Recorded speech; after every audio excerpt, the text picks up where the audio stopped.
सीवान की राजनीति में इन दिनों सबसे चर्चित चेहरा रईस खान हैं। जेल जाने से पहले उन्होंने अपनी बेगुनाही साबित करने के लिए एक पत्र लिखा था, जिसे उनके वकील ने मीडिया के सामने पेश किया। इस पत्र ने न केवल स्थानीय स्तर पर हलचल मचा दी है, बल्कि राजनीतिक गलियारों में भी नई बहस छेड़ दी है। पत्र में रईस खान ने साफ शब्दों में लिखा कि उन पर लगाए गए आरोप पूरी तरह से झूठे और निराधार हैं। उनका कहना है कि उन्हें राजनीति से बाहर करने के लिए साजिश के तहत इस मामले में फंसाया जा रहा है। उन्होंने जनता से अपील करते हुए कहा कि वे हमेशा लोगों की सेवा और विकास के लिए खड़े रहे हैं और आगे भी रहेंगे। जेल जाने से पहले रईस खान द्वारा दिया गया ये पत्र केवल एक कानूनी दस्तावेज नहीं है, बल्कि ये उनकी राजनीतिक जिद और जनता के बीच भरोसा कायम रखने की रणनीति भी है।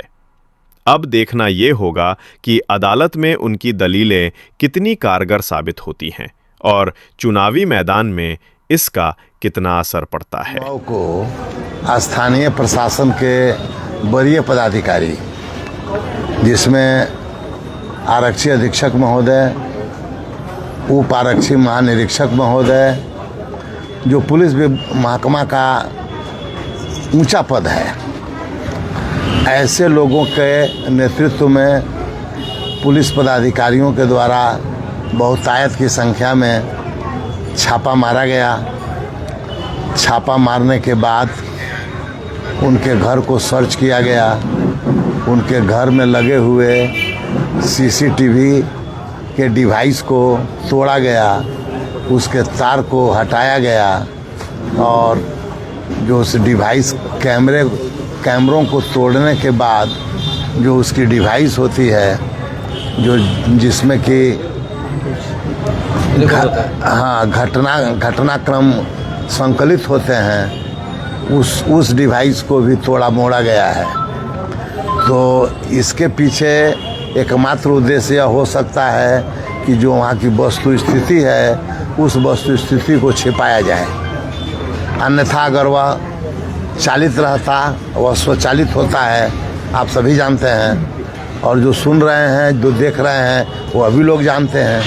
तो वह अगर चलंत स्थिति में रहता तो वह घटनाक्रम का ज्यों का त्यों विवरण आपके समक्ष प्रस्तुत करने में वह कैमरा और उसके सपोर्टिंग यंत्र आपके लिए सहायक होते हैं। लेकिन उसको चलित अधिकारियों के समक्ष जाने पर उनके द्वारा किसी भी तरह का कोई से अनुरोध भी किया, और उनका अनुरोध है वह काफ़ी विनयपूर्वक रहा, और उस विनय में उन्होंने आग्रह भी किया कि मेरे ऊपर कोई मुकदमा नहीं है, कोई अधिपत्र लंबित नहीं है, किसी तरह का न्यायालय द्वारा ऐसा कोई आदेश पारित नहीं हुआ है जिसमें मुझे किसी न्यायालय में तत्काल उपस्थित होने का आदेश हो और उसकी अवहेलना मेरे द्वारा की गई हो।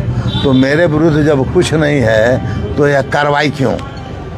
इसका किसी भी वरीय से कनीय तक किसी भी पदाधिकारियों ने कोई जवाब नहीं दिया। उनका यह भी कहना है कि इसी सर्च के दौरान मुझको तत्काल वहाँ से हटा दिया गया। हटाने के बाद हमारे परिवार के रहने वाले हिस्से में पुलिस प्रशासन गई, छानबीन की, वहाँ भी कुछ नहीं पाया गया।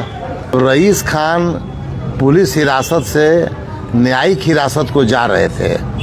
तो न्यायिक हिरासत के जाने के क्रम में उन्होंने एक कागज़ हम अधिवक्ताओं को दिया, और हम अधिवक्ताओं को जो कागज़ दिया, उस कागज़ में जो लिखा हुआ है, सेवा में राष्ट्रीय अध्यक्ष श्री चिराग पासवान जी, मैं रईस खान आपके पार्टी का सिपाही हूँ।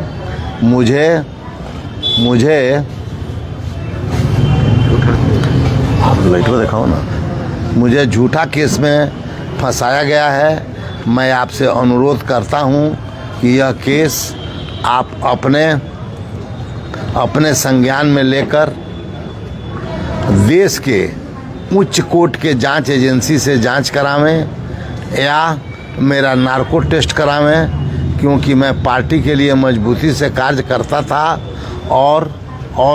और मुझे आप पर विश्वास बहुत ही ज़्यादा है क्योंकि मेरी ज़िंदगी के साथ साथ पार्टी पर भी सवालिया निशान की बात अध्यक्ष महोदय, मैं और हमारे मुस्लिम भाई आप पर बहुत उम्मीद करते हैं। आप इस केस को अपने संज्ञान में लेकर जांच करावें। हमारे पास कुछ भी नहीं मिला है। हमारे घर पर पुलिस जाकर हमारे लोगों को तुरंत उठाकर पुलिस लाइन सीवान ले आई। महोदय, मैं आपके माध्यम से यह कहना चाहता हूं कि मुझे जानबूझ करके फंसाया गया है। मुझे धमकी भी दिया गया है कि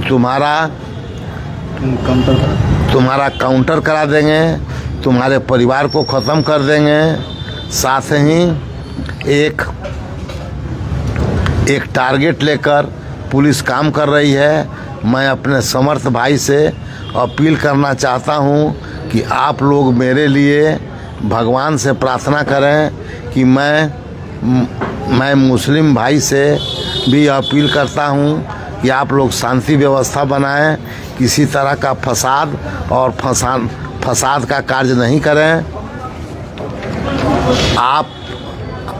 आज हमारी बारी है, कल आपकी भी होगी। मेरी बात आप ज़रूर समझें। कानून का पालन करना हम सभी का धर्म है।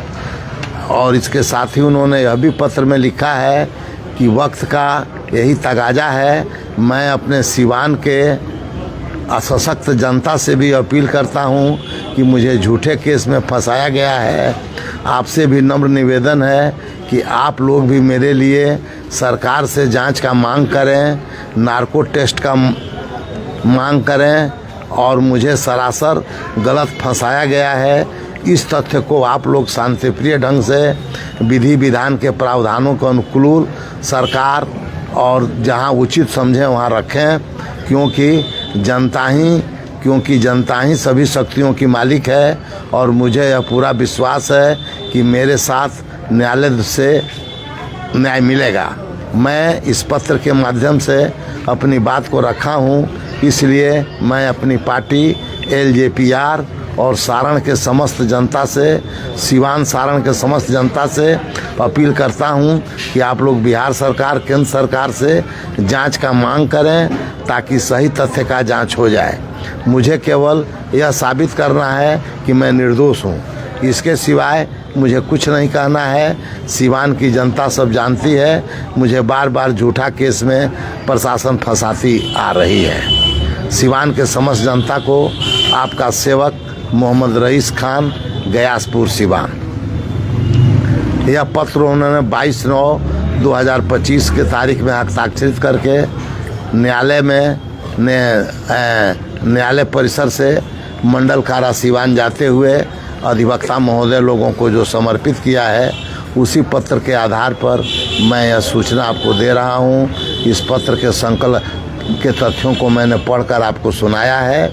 यही पत्र है और इसकी प्रति आपको दी जा रही है। पुलिस यह महसूस करती है कि कहीं हमारी जातियाँ इस अभियुक्त के द्वारा या जो व्यक्ति हमारे पास हमारे संरक्षण के कस्टडी में है, वह कहीं पुलिस के विरुद्ध कुछ बोलने न लगे, कुछ ऐसा तथ्य नहीं बोले जिससे हमारी बदनामी हो। ऐसी परिस्थिति में पुलिस चाहती है